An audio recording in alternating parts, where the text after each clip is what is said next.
tajuk malam ni Datuk, boleh tak kita nak bercakap ni? Sebab dia nak dengar macam lebih kepada berbau-bau politik. Sedangkan ketiga-tiga kita ni bukanlah ahli politik kan tu.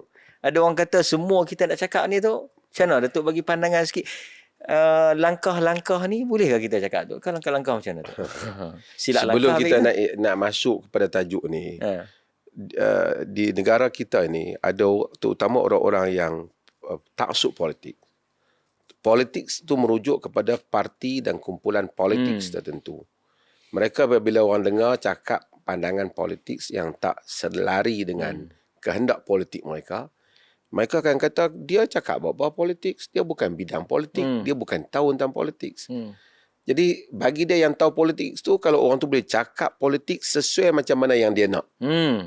Dia nak tu merujuk kepada grup yang dia nak lah. Kehendak parti dia lah. Kehendak parti dia lah. Jadi parti lawan dia, kalau tak sesuai dengan dia, tak pandai. Tapi parti lawan dia pun menang pada dia juga kadang-kadang. Ataupun dia pun kadang-kadang lama baru menang. Kita apabila sebut politik, kita tidak merujuk kepada parti-parti politik. Kita merujuk kepada siasah itu sendiri. Islam itu ialah daulah, siasah. Siasah bermaksud urusan pentadbiran, hukum hakam syarak berkaitan dengan pentadbiran, pandangan Islam berhubung dengan urusan pentadbiran. Itu siasah syariah. Dan macam mana apa yang telah berlaku dalam sejarah. Mungkin satu orang itu bukan ahli parti politik, tetapi dia pandai dalam politik. Mungkin ada orang tu ahli parti politik, dia tak pandai pun dalam politik. So kita bezakan. Jadi jangan kerana dia telah start parti politik, dia rasa dia pandai dalam politik. Dan kita juga tahu bukan semua orang juga yang pandai di dalam ilmu politik itu sendiri.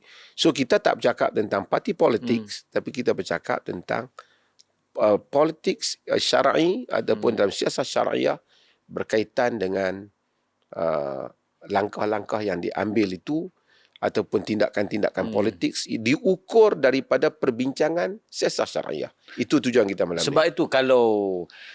Sebab itu kadang-kadang dia susah Datuk. Kalau Datuk bercakap ataupun Dr. Rozaimi bercakap, tanggalkan jubah mufti itu, mari terjun ke medan politik, baru betul. Pasal dia tak tafsirkan politik itu parti. Ya. Kita tafsirkan politik itu ialah soal siasah.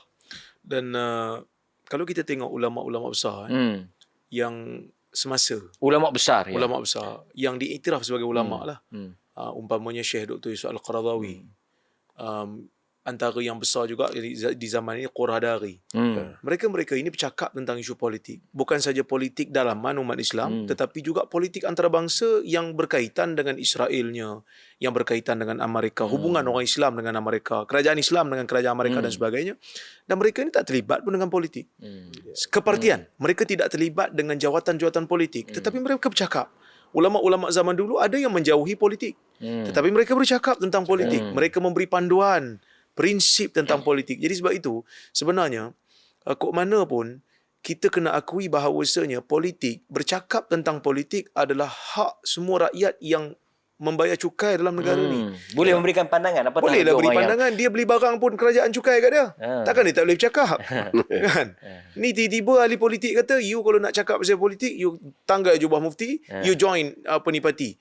Bukanlah macam tu. Kalau dia saja boleh cakap politik, tapi nak sokong, dia suruh sokong dia.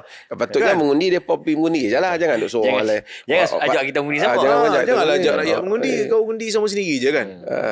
Tapi kalau Datuk ataupun Dr. Rora tak bercakap, dia berkata apa? Tengok, bisu. Kan?